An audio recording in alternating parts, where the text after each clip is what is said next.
Hello नमस्ते सबैजनालाई। आज हामी चाहिँ हेल्मेटलाई कसरी घरमै मजाले वास गर्न सक्छौँ भनेर हेर्दैछौँ। मसँग जुन हेल्मेट छ यो एकदमै पुरानो हो, एकदम फोहोर पनि छ, डर्टी छ। आज म यसलाई डिप क्लिनिङ गर्छु। डिप क्लिन गर्नको लागि मैले एउटा सफ्ट खालको बोरा लिएको छु। यो खासै स्क्रैच हुँदैन, यो सफ्ट छ र यो जुन भाइजर ग्लास छ यसलाई चाहिँ मैले छुट्टै ट्रिट गर्नुपर्ने हुन्छ। मैले डिस सोप पनि लिएको छु। ओभरअल हेल्मेट वास गर्नको लागि म डिस सोप युज गर्छु र जुन यो भित्रको प्याडिङ्सहरू छ, जुन त्यो प्याडिङ्सहरू छ यसको लागि चाहिँ म नर्मल डिटर्जेन्ट पाउडर युज गर्छु। अब हेल्मेटलाई वास गर्नुभन्दा पहिला यसलाई खोलखाल गरौँ। खोलखाल गर्नको लागि म पहिला भाइजर ग्लास निकाल्छु। तपाईँहरूको कम्पनी जे छ त्यही अनुसारको सिस्टम होला, एकचोटि रिसर्च गरेर मात्रै निकाल्नु होला है। यो एक्जोर कम्पनीको लागि चाहिँ म भाइजर पुरै खोल्छु। खोलिसकेपछि त्यहाँ गोलो खालको लक छ, त्यहाँ म प्रेस गर्छु। प्रेस गरेपछि म माथिबाट ग्लासलाई तान्छु र देख्नुभयो एकदमै इजीसँग निस्कियो है। हेर्दा कम्प्लिकेटेड छ तर इट्स इजी। अब चाहिँ भित्रको प्याडिङ्सहरू निकाल्छु म। यो पनि एकदम इजी छ। यो कोट प्यान्टहरूको जुन बटन हुन्छ त्यो बटन जस्तै हुन्छ भित्र। तपाईँहरूले बिस्तारै तान्नुभयो भने यो आफै निस्किन्छ। अब 3 साइडमा हुन्छ यसको प्याडिङ्स, माथि र लेफ्ट राइटमा। यसलाई एकदम इजिली निकाल्न सक्नुहुन्छ। यो पनि हेर्दाखेरि कम्प्लिकेटेड देखिन्छ तर यो पनि एकदम इजी छ। ल डन भयो है त। अब हेल्मेटको खोलखाल काम सकियो। अब यसलाई वास गर्नतिर लागौँ।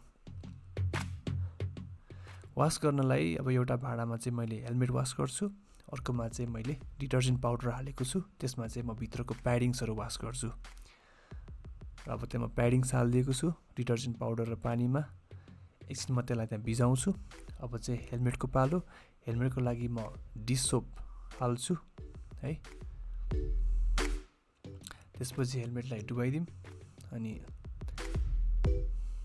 भित्र बाहिर मजाले पखालेर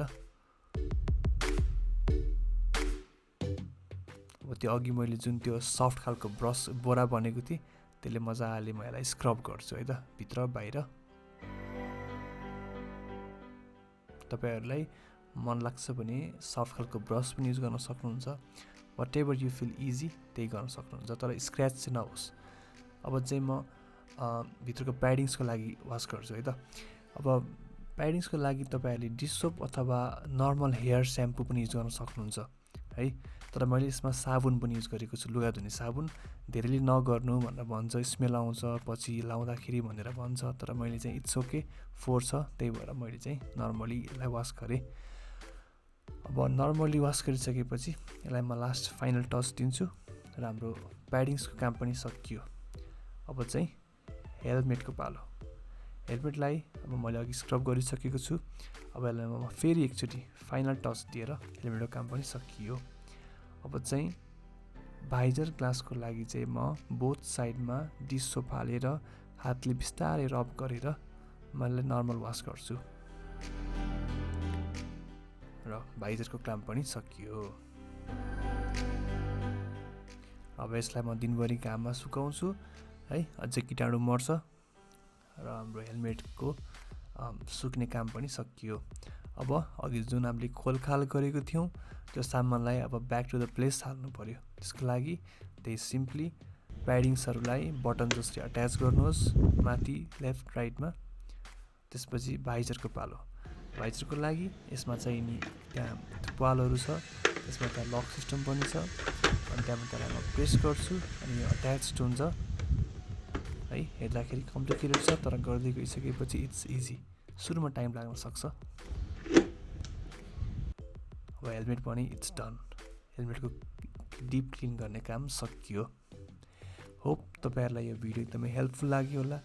यदि केही सजेसन छ भने please like and comment. Thank you so much.